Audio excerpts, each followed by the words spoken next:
Guys, families, it's Rachel, the occupational therapist. We're going to talk about block stacking today. So when you're playing with your child with stacking blocks or really stacking anything, that you kind of know what you're looking for, what you need to facilitate, and just so you have more of a purpose with playing with blocks. So before children start stacking these 1-inch cubes, or as they're learning to stack these 1-inch cubes, you can be stacking bigger blocks. You can be stacking bigger things, softer blocks, giving them a variety of different kinds of blocks to practice with. Usually as kids are learning a new skill, we go from bigger to smaller, right?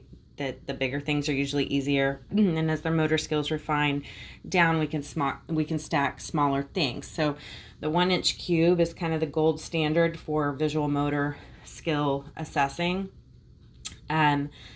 And what we're looking for is, usually kids start out and they're able to stack 2 blocks.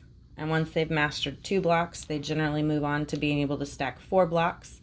Okay, and what we're looking for when kids are stacking blocks, we're looking for them to pick up the block with their hand, with their fingers right here. You notice my wrist is not on the table. Some kids will stabilize their wrist or their palm and grab the block like this in order to pick it up. So you want to see if your child can approach the block from the top and grab it, and encourage them to do so if they're not, or work on some shoulder strengthening activities if they're not yet. If they're still needing to put their wrist down, it means that there's a weakness somewhere or they're just little and they haven't developed it yet. So after they're able to stack a few blocks, you then start looking for if they're adjusting their block tower. So kids will start stacking blocks like this and they're sideways, and then they'll notice, hey, that's kind of crooked, and they'll start adjusting them. So you can show your child how to adjust them. Okay, and then after they stack 4, they'll start to stack 6. The next one will be 8, and then 9, and then 10 is where we're going. So once they can stack 10 blocks, really actually once they can stack 7 blocks, we can move on to teaching them block copy designs. And that is another visual motor skill. This is kind of the next step forward. And the first block copy design children usually learn is the train. And that is 3 blocks on the bottom and 1 block on top.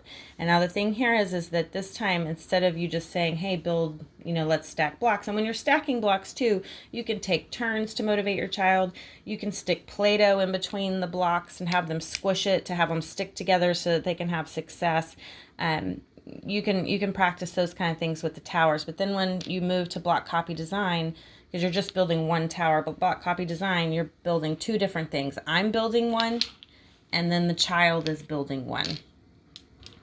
And I usually try to make sure that my blocks are the same for me and the child, so that there's not any visual kind of confusion like that. I try to take that step out, and sometimes they'll copy me, verbatim for the color, but really all I'm looking for is, can you do 3 on the bottom and then 1 on top, and make sure you're putting it on an end and not in the middle, and that kind of thing.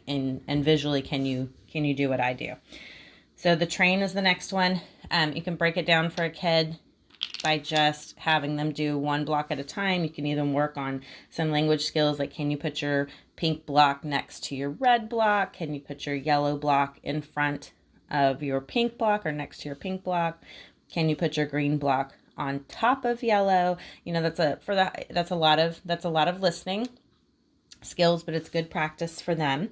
And after we work on building the train, then we work on building a pyramid. Or a bridge, a bridge. Some people call it a pyramid, a 3-block pyramid. And that looks like this. So usually we want to see a space in between there. Not all kids will do that. They'll start out with it together, and they'll probably start out with just putting 1 on the top. And then you have to teach them, hey, move it to the middle, and then maybe pull them apart for them and say, hey, can you balance that one on top? And then, can you copy me? Do you notice how I have a space between mine? Can you copy mine? That kind of thing. And then after the bridge, we build a wall, which is just 2 blocks on top of 2 blocks like that. So you can encourage your child to try that one out and copy you. Or, you know, if you don't want to move to the copy step yet, you can back it down and you can just build these together. That's okay too.